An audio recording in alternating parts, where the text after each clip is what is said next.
વડોદરા શહેરમાં આજે મહાશિવરાત્રી પર્વની શ્રદ્ધાપૂર્વક ઉજવણી કરવામાં આવી હતી। મહાશિવરાત્રી પર્વને ધ્યાનમાં રાખીને સોમા તળાવ વિસ્તારમાં આવેલ ત્રિભુવનેશ્વર મહાદેવ મંદિરેથી શોભાયાત્રાનું આયોજન કરવામાં આવ્યું હતું। વિસ્તારના રહીશો દ્વારા છેલ્લા 10 વર્ષથી આ પ્રકારનું આયોજન કરવામાં આવે છે। શોભાયાત્રામાં બેન્ડ બાજા ઘોડાગાડી સાથે ભગવાન શિવની પ્રતિમા બિરાજમાન કરાઈ હતી। ખાસ મહેમાન તરીકે તંત્રી જીતેન્દ્ર શ્રીવાસ્તવ, વરિષ્ઠ પત્રકાર હિરેન મોદી સહિત સ્થાનિક વડીલો અને કાર્યકર્તાઓ ઉપસ્થિત રહ્યા હતા। મોટી સંખ્યામાં મહિલાઓ તેમજ સ્થાનિક નાગરિકો શોભાયાત્રામાં જોડાયા હતા।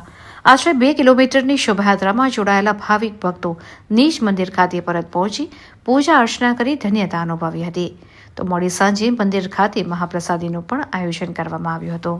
શ્રી ત્રિભુવનેશ્વર મહાદેવ મંદિર ભારત પેટ્રોલની પાછળ આવેલું છે। છેલ્લા 10 વર્ષથી અમે શિવરાત્રિના દિવસે મહાદેવની શોભાયાત્રા કાઢીએ છીએ અને શોભાયાત્રામાં લગભગ 400 થી 500 શિવ ભક્તો જોડાય છે અને અહીંયા મંદિરેથી નીકળીને આખું આમ સર્કલ ફરીને લગભગ 1 વાગે ભગવાન પરત પધારે છે અને 1 વાગે મંદિરે ભગવાનને બિરાજીને પછી લોકો પોતપોતાના ઘરે પધરામણી કરવા મહાદેવજીને લઈ જાય છે અને આખો દિવસ ભક્તિમય માહોલ રહે છે અમારા મંદિરમાં અને રાત્રે મહિલા મંડળનું ભજન હોય છે।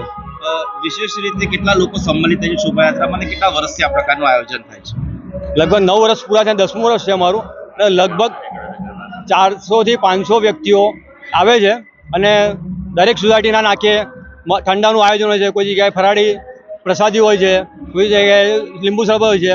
એટલે આખો અમારા શોભાયાત્રા રૂટની અંદર 8 થી 10 સોસાયટીઓમાં દરેક લોકો સેવા કરે છે। આપનું નામ? ચંદનસિંહ વાઘેલા।